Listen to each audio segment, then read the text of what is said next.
Kamusta mga ka-review? Welcome back ulit dito sa channel na to, Unboxing Simulator. Sa video na to mga lods, ituturo ko sa inyo ang simpleng paggawa ng hop-up sa ating mga pellet gun mga lods. Kahit anong pellet gun yan, basta malagyan natin ng hop-up. So sa video na to, yung HK416 lang ang gagamitin muna natin. Yun, eto mga lods, nabuksan ko na siya at kinuha ko na yung kanyang inner barrel. So may gagawin tayo sa kanyang inner barrel mga lods, especially dito na part. Ayan, kasi dito natin ilalagay yung hop-up. So eto, maggagabas na ako mga lods. Ayan, yan yung position ng hop-up. So dapat dito ako sa ibabaw na to maggabas. Ayan, lalagyan ko lang ng space ng ganyan, parang 2 mm o 3 ata. Ayan, tapos gagabisin ko na siya. Dapat straight lang.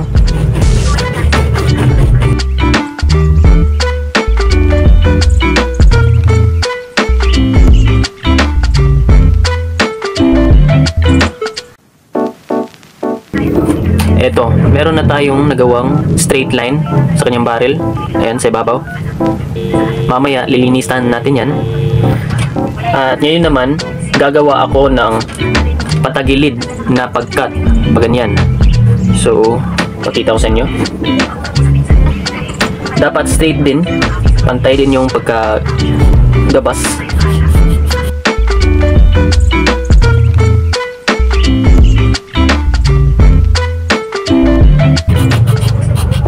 Ayan, naputol na yung part na to sa barrel. Tapos meron na tayong butas na parang hipan ng flute mga lods. Ayan, importante na ganyan yung shape mga lods, kasi para madali lang natin ilagay yung hop-up mamaya at madali lang tayo matapos sa paggabas. So ang gagawin ko ngayon, lininisan ko na lang yung butas na yan para walang mga debris sa loob. Ayan, pakita ko lang sa inyo. Ito, tanggalin ko muna to. Na-adjust lang naman pala to eh. Kaya later on, i-align natin to sa alignment na ito. Yan. Kung meron kayong pang sungkit mga lods, gamitin nyo para sungkitin natin yung mga debris or mga excess dito sa gilid nya.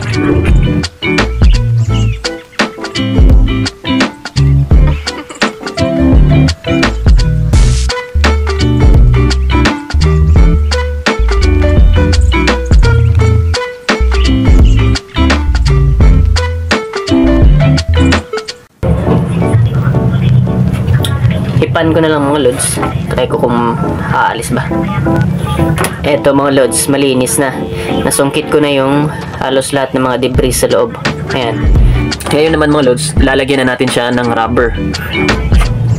Eto, meron akong nasirang hop-up rubber ng pang airsoft talaga. Eto, ito yung ilalagay ko dito mga lods. Igaganyan, no? Ayan. So hahatiin ko muna to kasi kaunti lang yung gagamitin ko mga lods.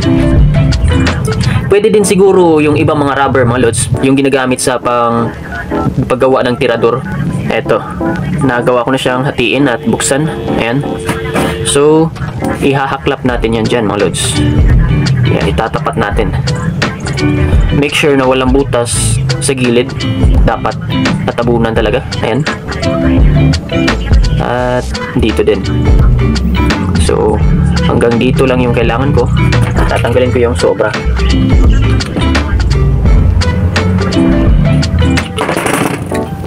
Ayan. At yung space dito, dapat may counting space kasi dadaan to dito mga lods. Yun, dapat mag-fit in siya dito. So kailangan ng counting space.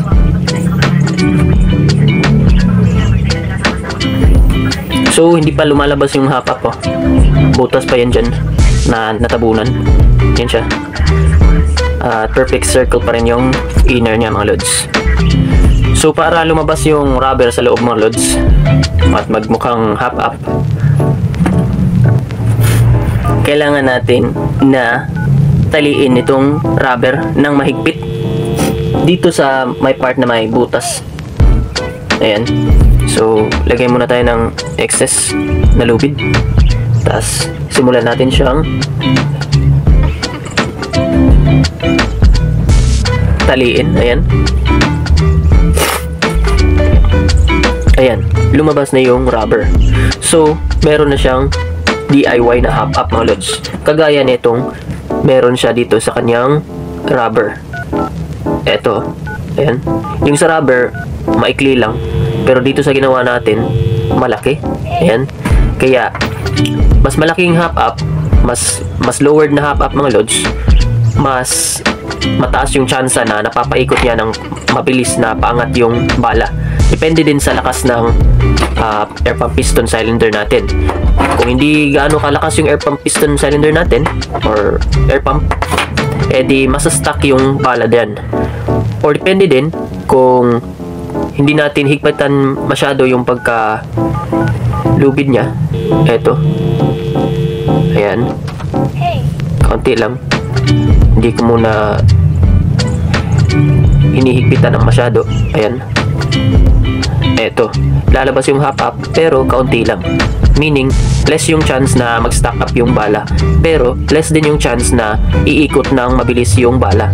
So, depende yan sa kung ano ang gusto niyo mga lods. Pwede natin siyang i-adjust. So, try muna natin yung malaki na hop up. Try ko munang subukan yung mahigpit para umikot ng masyado yung bala mamaya.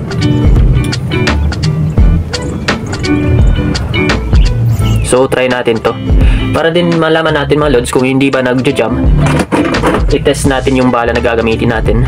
Maganda kung precision BBs na ang gamitin natin sa punto na to mga lods kasi hindi na nag-stack up. Eto, normal BBs lang, baka mag-stack up na to.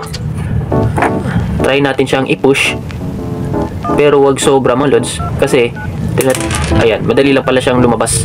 So, magandang indication yun mga lods. Ibig sabihin, hindi siya gaano kadali mag-stack up. So, sa point na to, itatali ko na yung lubid para hindi na gumalaw. Ayan. Eto mga lods, natali ko na siya. At di na basta-basta madideform yung ginawa kong hop up kasi hindi nagagalaw itong pagkatali natin. Ayan. Tapos wala ding butas sa gilid. Dito din. So, try na natin siyang ilagay at iputok. Alright, ito na yung pagkalagay niya mga lods. So, syempre, tinapat ko na yung original hop up niya dito sa ginawa ko na hop up. So, mapapansin natin. Medyo madilim lang eh. Ayan.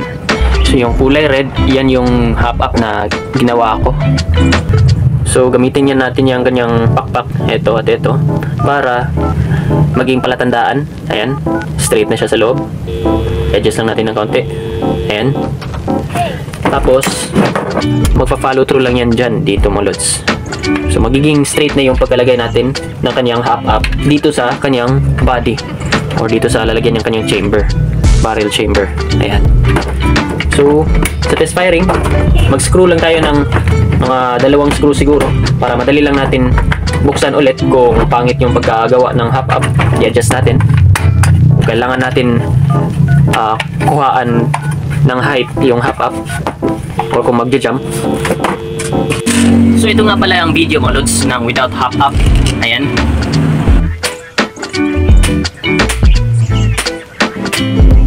At ito naman with hop up mga lods.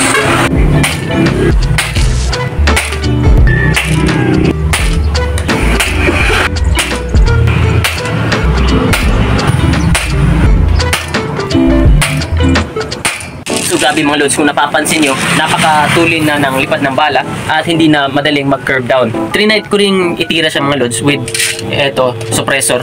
Baka kasi mag-jam sa dito or tatama dito yung bala kasi paangat nga yung lipad, baka tumama dito sa tip. Pero luckily, hindi naman siya tumama mga lods. So, sakto lang yung ginawa kong hop up niya. Hindi sobra ka taas at di rin madaling bumababa. So yun mga lods, para sa akin ayos na yung ginawa kong DIY hop up at hindi ko na i-adjust yun mga lods. Pero depende din kung gagamit ako na mabigat na bala, pwede ko rin i-adjust yun kasi yung ginamit ko na bala mga lods is 0.20 na grams na BBs. Ito yung ginamit ko na BBs mga lods, yun. So kung nagustuhan niyo itong video na to at meron kayong natutunan, please give it a like. At kung bago ka lang dito sa channel na to, please subscribe at i-click mo yung notification bell para mabisuan ka susunod ko pa mga videos dito sa Unboxing Simulator.